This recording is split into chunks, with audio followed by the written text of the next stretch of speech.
Hello दोस्तों, welcome to ICM channel. आज हम सब डिस्कस करने वाले हैं दो स्टॉक के बारे में।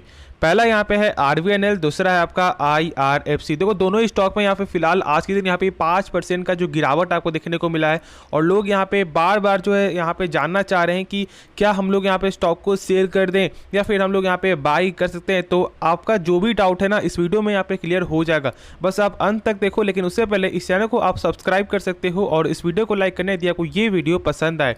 तो चलो फिर डिस्कस करते हैं पहले आरवीएनएल के बारे में।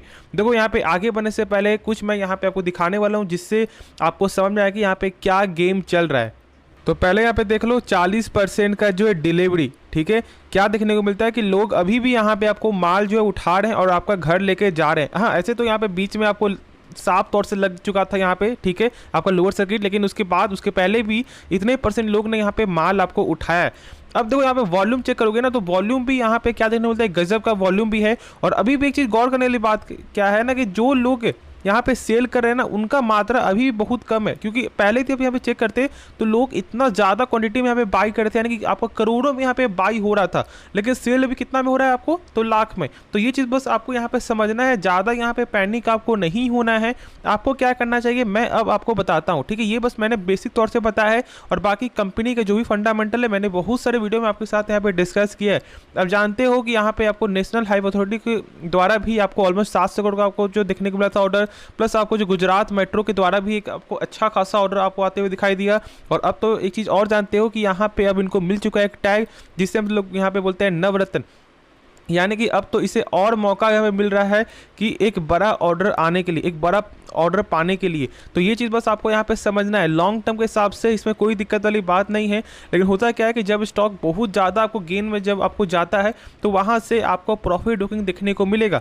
लेकिन देखो बहुत सारे स्टॉक में क्या होता है, पंप एंड डंप वाला जो खेल होता है ना वो कैसे होता है समझो। यहाँ पे डायरेक्ट स्टॉक आपका एक तरफा यहाँ पे ऊपर आपको जाता है, लेकिन ऐसा यहाँ पे नहीं हो रहा है। क्या हो रहा है यहाँ से कि स्टॉक तो ऊपर तो यहाँ पे जा रहा है लेकिन बीच में यहाँ पे आपको रुक रहा है, ठीक है, फिर यहाँ से ऊपर जा रहा है, फिर यहाँ पे आपको रुक रहा है। तो इस तरह से स्टॉक यहाँ पे बीच बीच पे आपको जो सस्टेन कर रहा है फिर ऊपर जा रहा है। और अभी भी जो गिरावट भी आपका हो रहा है ना, तो ऐसा नहीं कि डायरेक्ट ही आपको 5% का यहाँ पे सर्किट लग रहा है, नहीं, बीच में यहाँ पे कुछ देर आपको रुकता है फिर यहाँ पे आपको लग रहा है। तो मेरे हिसाब से कहीं ना कहीं एक मौका यहाँ पे आपको मिल सकता है, फिर से 140 या फिर से 142 का लेवल के हिसाब से यहाँ पे देखने को मिल सकता है। लेकिन ये मेरा कोई बाई रिकमेंडेशन नहीं है। यदि आप बाई करने के लिए सोच भी रहे हो तो आपको स्टॉप लॉस यहाँ पे मेंटेन करना होगा, क्योंकि यदि स्टॉक क्रैश होता है मान लो तो फिर शायद यहाँ पे 100 के भी नीचे का लेवल आपको देखने को एक बार मिल जाए।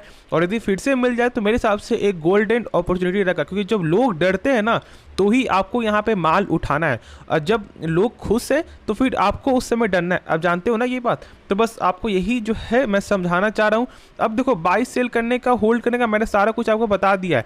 कंपनी शानदार है, कोई शक नहीं है, लॉन्ग टर्म के हिसाब से दिक्कत वाली कोई बात नहीं है। बस इसका यहाँ पे इस बार का जो Q4 का नंबर आने दो, यहाँ पे कैसा नंबर देखने को मिलता है, और यदि नंबर सही आता है तो कहीं ना कहीं अब जो है आपको आपका Q4 के नंबर की वजह से भी यहाँ पे आपको जो गेन देखने को मिलेगा।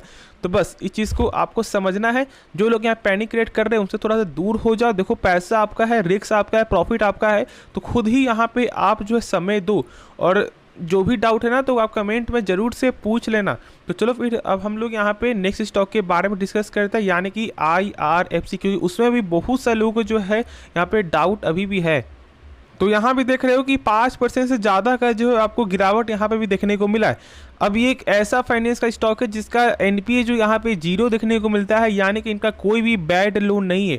जो आरबीआई के अनुसार किसी बैंकिंग कंपनी का या फिर आपका फाइनेंशियल कंपनी का 3% से कम होना चाहिए एनपीए, और यहाँ पे 0% देखने को मिलता है। अभी एनपीए क्या होता है, देखो एनपीए का मतलब जो आप सिंपल समझो कि बैंक जो भी लोन देती है और आपने 3 महीने तक एक भी किस्त पे नहीं किया है ना, तो फिर बैंक को क्या लगता है कि उनका पैसा मिलना बहुत कम चांस है या फिर ना के बराबर है, ठीक है। तो आरबीआई के अनुसार 3% से कम नंबर होना चाहिए, क्योंकि वो बहुत खराब आंकड़ा होता है। और यदि जो कंपनी का 3% से आगे जाता है ना, तो आप सोच भी नहीं सकते कि वो स्टॉक कितना ज़्यादा आपको प्रेशर में हो जाएगा। जैसे कि आपका एग्जाम्पल है अभी बंधन बैंक, यस बैंक, प्लस आपका जो आरबीएल बैंक। तो इस पॉइंट को आपको हमेशा यहाँ पे ध्यान देना। और यहाँ पे 0 देखने को मिलता है। वैसा क्यों, देखो एक सरकारी कंपनी है और यहाँ पे सारा जो आपका जिम्मा यहाँ पे सरकार का है, तो इसलिए यहाँ पे जो है ये पहला कोई एक ऐसा स्टॉक है जिसका एनपीए यहाँ पे 0 देखने को मिलता है फाइनेंस और बैंकिंग के मामले में। अब देखो यहाँ पे जो भी काम फाइनेंस करेगी वो यहाँ पे IRFC करेगी। अब जानते हो कि जो भी यहाँ पे आपका बजट है, यानी कि ऑलमोस्ट आपका 10,000 करोड़ के ऊपर का जो आपका जो देखने को मिलता है बजट, वो सारा जो है फाइनेंस यहाँ पे यही करेगी। यदि कुछ भी आपको नीड है तो इन्हीं से पैसा लेना होगा। फिर उसके बाद आपको जो RVNL का क्या होता है कि यदि आपको वंदे भारत बनेगा तो सारा जो आपका कंस्ट्रक्शन का काम वही करेगी। तो इस चीज़ को आपको समझना है कि हर जो है 3-4 से आपको लिंक्ड है यहाँ पे, और जब गेन होगा तो 3-4 में यहाँ पे गेन देखने को मिलेगा। देखो यहाँ पे अभी भी बहुत से लोग क्या बोलते हैं कि इसका जो वैल्यूएशन है ना वो यहाँ पे बहुत कम है, या फिर आपका यहाँ पे IRFC हो या फिर आपका RVNL हो। देखो समझो यहाँ पे पहले इससे भी कम था ना, स्टॉक कितना ज़्यादा गेन हुआ तो फिर यहाँ पे गेन हुआ है ना। जैसे कि यदि आप चेक करोगे यहाँ पे तो पहले यहाँ पे 8 का पी था आपका RVNL में, ठीक है। आज कितना का पी है, ऑलमोस्ट आपका जो है यहाँ पे 20 का, ठीक है। तो यानी कि डबल से ज़्यादा हो गया है। तो इस बात को आपको यहाँ पे समझना पड़ेगा, ना कि बस ऐसे चेक करो कि यहाँ पे 20 से कम पी है यानी कि इसका वैल्यूएशन यहाँ पे सही है। कितना जल्दी यहाँ पे आपको बड़ा वैल्यूएशन वो भी तो यहाँ पे चेक करो। तो मेरे हिसाब से IRFC हो या फिर आपका RVNL हो, एक बेहतरीन यहाँ पे स्टॉक है। बस पर्पस आपको समझना है कि आप यहाँ पे शॉर्ट टर्म के लिए हो या फिर लॉन्ग टर्म के लिए हो। शॉर्ट टर्म के लिए तो यहाँ पे स्टॉक में हमेशा जो ऊपर नीचे देखने को मिलेगा, और जब यहाँ पे लॉन्ग टर्म पर्पस के लिए तो फिर आराम से स्टॉक को यहाँ पे गिरावट हो रहा है तो आप थोड़ा थोड़ा क्वांटिटी को यहाँ पे ऐड करते रहो और लॉन्ग टर्म के लिए यहाँ पे होल्ड करो। आप यदि इसका कुछ यहाँ पे चेक भी करोगे, जैसे कि आपका कुछ डाटा देखोगे यहाँ पे एक बार, तो यहाँ पे देखो 21% का ही आपका डिलीवरी देखने को मिलता है, लेकिन यहाँ पे आपका जो सेम नहीं है प्योर आपका RVNL की तरह। क्योंकि यहाँ पे क्या था ना, उसमें क्या था कि आपका ऑलमोस्ट 40% का देखने को मिलता था आपको डिलीवरी, लेकिन यहाँ पे कितना है 21.54% का। तो इस चीज़ को यहाँ पे आपको समझना है। बाकी इस कंपनी का जो है आपको मेन जो सबसे बड़ा सपोर्ट है वो यहाँ पे 29 का है, और इस लेवल को तोड़ता है तो फिर से शायद आपको एक बार जो है 27 का लेवल भी देखने को मिल जाए, लेकिन मुझे ऐसा लगता नहीं है कि अब इस लेवल पे यहाँ पे देखने को मिलेगा। तो यहाँ पे आप निश्चिंत होकर होल्ड करके चलो, और जो डाउट है आप कमेंट में जरूर से पूछ लेना। तो होप ये वीडियो पसंद आया होगा। बाकी इस वीडियो में यदि आपको कुछ भी सीखने को मिला, इस चैनल को आप सब्सक्राइब कर सकते हो, और इस वीडियो को लाइक करना यदि आपको ये वीडियो पसंद आए। तो मिलते हैं नेक्स्ट वीडियो में, तो तब तक के लिए धन्यवाद।